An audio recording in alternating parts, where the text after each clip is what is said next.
Hello, everybody. This is Purple Update Live. I'm not sure if we were recording earlier or not. It didn't work out because our cats kamikazed everything in the background, so I am back to doing the Parkinson's edition of Purple Update Live. My name is Joe Johnson. I am the owner of purplePTSD.com and VikingsTerritory.com, as well as two very, very naughty kittens. As you may have seen, I am not sure, but I was going on a relatively eloquent and borderline brilliant rant that I just realized was not actually streaming. You guys would have been amazed. You would have had tears in your eyes. It would have started a whole revolution. It was just glorious. And now I just forgot it. You had to be there. It was one of those things. Anyway, I wanted to talk to you guys about the news of the day. That was a very, very scary face I just made. Not like scary as in boo, scary as in I need to go to the doctor. I don't really want to talk about the game on Sunday. We'll touch on that a little bit. More so talk about the upcoming playoffs, what your guys' thoughts are on the Saints, whether or not the Vikings have a chance. I think Vegas has them ranked third from the bottom in regards to chances to make the Super Bowl, ahead of only the, let me double check. I think it was ahead of the Eagles and the Titans, and tied with the Texans, depending on who you ask. Some sites have the Vikings ahead of the Texans. I'm sure you all saw or heard about the NFL's preview of the playoffs, and they only didn't show two teams from what my understanding is, and they were the Eagles, which you can see why. That was kind of a last-minute thing, and the Vikings, which were locked into their playoff position for over a week. So it's something that I think obviously was accidental. I think it might be a testament just to how much of an afterthought the Vikings are, but I don't think there was some Packers fan in wherever the NFL is headquartered doing that intentionally. And now I know Zimmer and the team are aware of it, and Zimmer has commented on it, might use it as bulletin board material, but the question is whether or not they deserve to be an afterthought in these playoffs. I really don't want to tie that into all my negativity about what the team has been doing, but it's kind of hard not to. You would just think that with everything that was invested in this team and where they are at with continuity on defense and being one season removed from the NFC Championship, that they wouldn't be an afterthought. So hopefully that doesn't end up being the case. I mean, there's been a lot of 6 seeds that have made some noise in recent years, although this would be a major upset by all intents and purposes. According to national NFL media or Las Vegas, I think the Vikings are 8-point underdogs at this point. You always spot them 3 points for a home game, so a little under a touchdown underdogs. That's not too crazy. It's just that, God, the Saints are the one team the Vikings match up against the worst, outside of perhaps or definitely the Ravens. Should they end up playing them in the Super Bowl.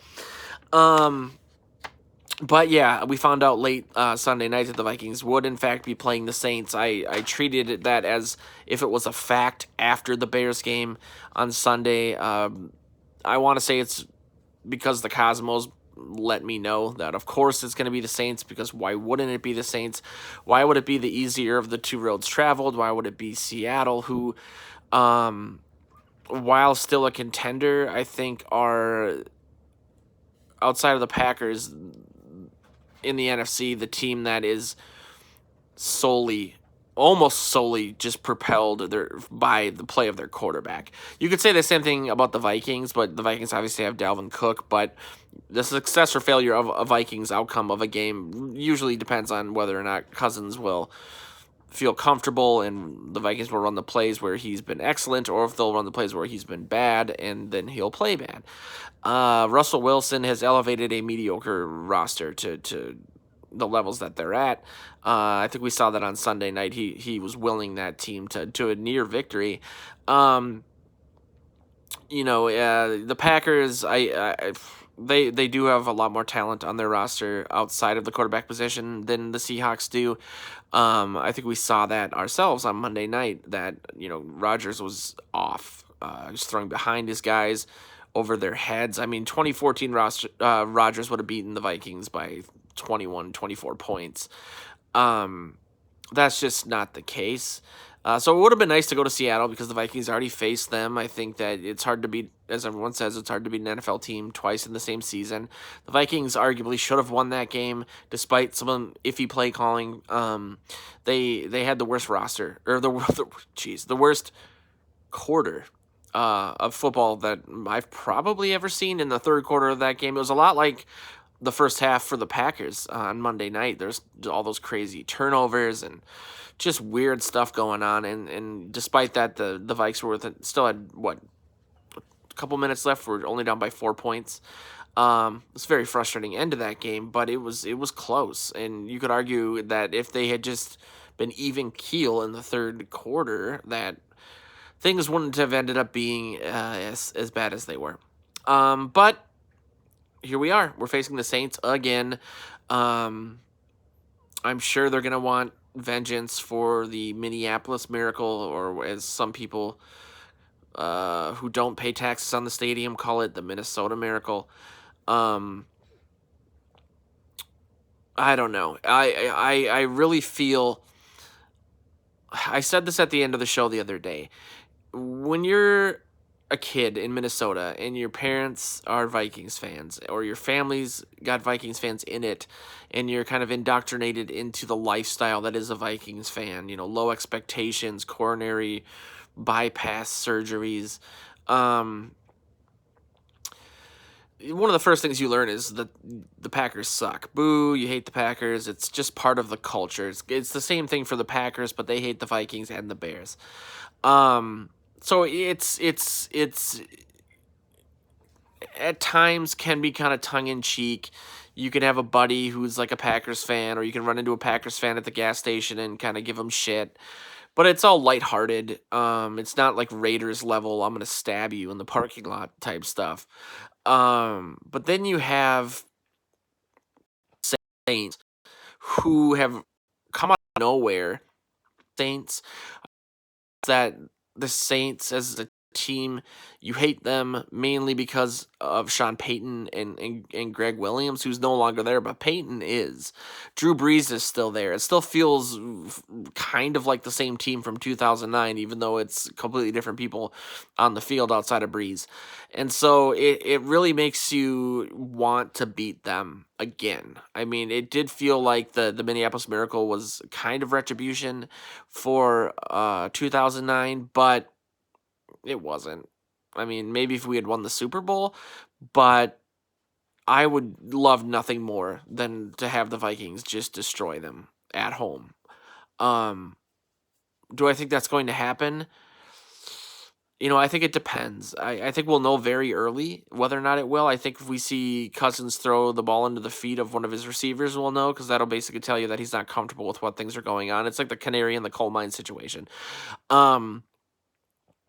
I'm hoping that, because in the article that I wrote that went viral that I keep referencing, it was kind of built around these quotes from Zimmer after the Packers game. And the first quote was, well, we didn't run Cousins out of the pocket because they did a good job containing us. Then, as Star Tribune pointed out, he kind of changed his tune after he had the benefit of watching tape in hindsight. And he said, well, yeah, we probably should get Cousins out of the pocket more, or make sure that he's not just standing around.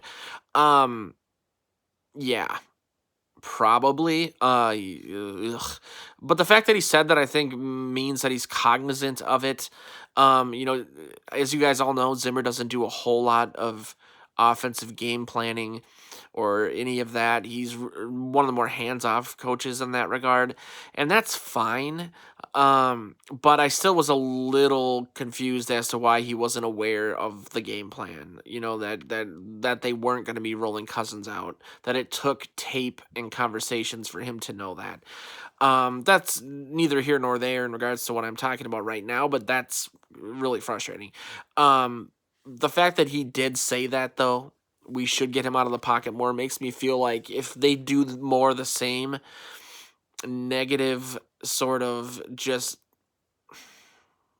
if they do more of what they did against the Packers, A, they're going to get destroyed, and B, there will be no excuse for this team to not make a change somewhere. If Zimmer's hands off, it's hard. He's not completely culpable, even though he is. On my podcast, Morning Joe's, Joe and I talked today about the DiFilippo thing and how it's a little strange that, you keep hearing in the media Zimmer saying, well, I want to run, telling him to run. He won't run, though. I just, it's his ability. He's the head coach. He can call those plays. Now, he shouldn't have to. So I understand where his frustration was. If you're telling your subordinate to do something, you should do it.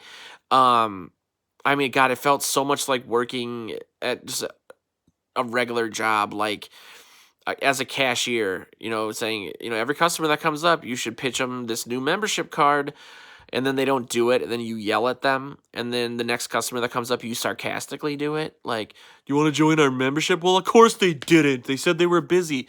It was like that, but the football version, it was like DiFilippo finally did start running, but he was like doing it sarcastically, just running these weird formations just to prove that it wasn't going to work. You're not my real dad anyway, Zimmer. And so the point is that I don't, Zimmer still is responsible for that. But if they do more of what they did against the Packers, outside of them getting destroyed, Stefanski, that's an indictment on him. And I get why he's getting head coaching calls or maybe interviews. The NFL is a very trendy league, and the trend still is young, offensive-minded guys. But if the Vikings were one and done, the one silver lining to me would be him getting a head coaching job somewhere else. I would love for Kubiak to be the offensive coordinator of this team. Whether or not his health would permit that is a different thing. But you could have one of his guys step in. Maybe not his son, because that seems relatively nepotism. But Rick Dennison, maybe. I don't know. I just feel like you don't want to bring in a complete new set of eyes, because that can be a process. And Cousins has had 5 new offensive coordinators in 6 seasons. So keeping some continuity would be good. But I'm getting ahead of myself. I mean, I'm talking about things as if they already lost this game. But it's hard to have faith in them doing it. For those reasons, on offense. Then on defense, Zimmer has shown that he kind of, or definitely, outthinks himself in big spots. I'm hoping that he can learn from the second half of the game, the Minneapolis Miracle game, because the Vikings shut them down for the first half of that game, and then they came out with some halftime adjustments and were unstoppable. I'm sure that was part of what stuck in Zimmer's craw when he tried to overcomplicate the defense last offseason, and the defense came in and were just kind of confused. Then they simplified things and things were better. I think this game is going to be a really good sense on where Zimmer is at and where this defense is at this point. And it should tell us what we should do moving forward, because these guys have been together for a really long time. By football standards, it's almost remarkable how much this defense has remained the same personnel-wise from season to season. And you think that with that continuity, the word of the day, kids, is continuity. And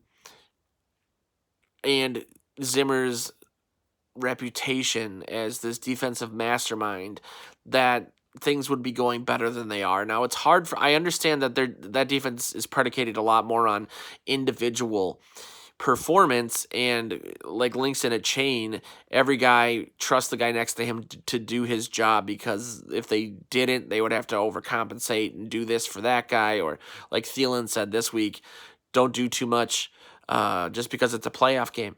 But when you have a guy like Rhodes struggling, then it can screw up everything, because guys start to kind of think, well, I got to cover this way because Rhodes might not be, so on and so forth. But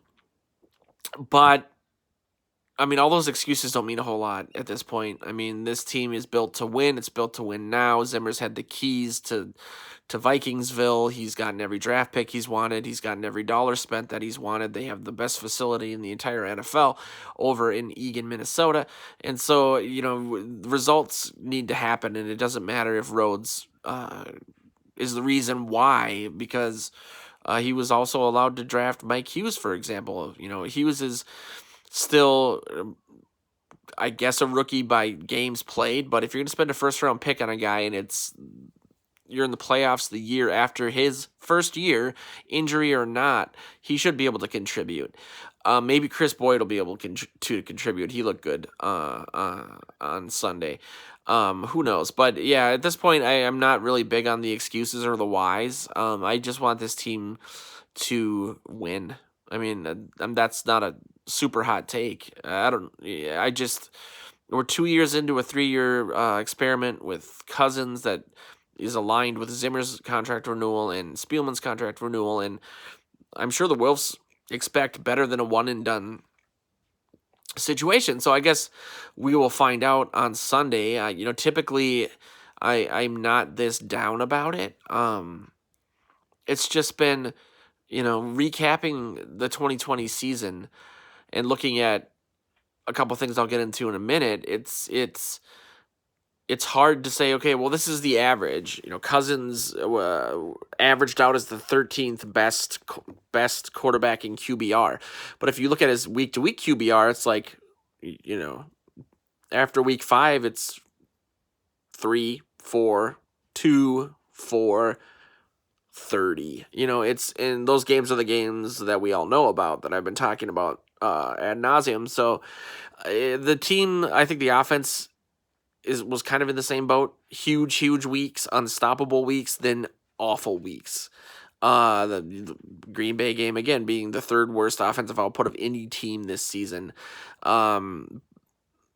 That's just very strange. You don't expect that. You don't expect a guy to, in Cousins, have a string of games where he has almost identical numbers to the MVP from the year prior in Patrick Mahomes, and then all of a sudden it's like he can't play football. And I am saying, as a Cousins guy, I've always said that it's a situational thing with him, that he could be elite statistically in the right system, like a game manager on Adderall. But he does... when he's bad, he is really bad. And what he's bad at, he's bad at. I don't think that other quarterbacks that put up elite numbers are necessarily that bad in other situations.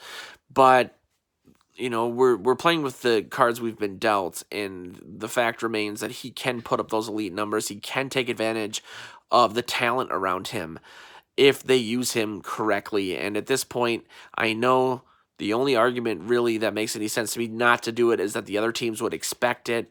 But I've said this before, and I'll say it again. You have to, at some point, be better at what you're good at than the other team is at stopping it.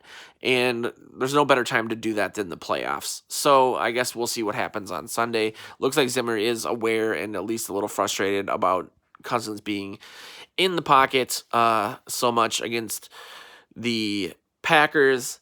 But yeah, outside of that, I wanted to touch on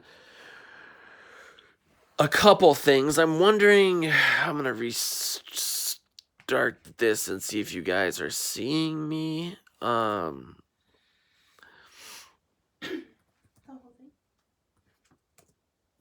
no, I'm still going. It's just I'm not seeing any people chatting. I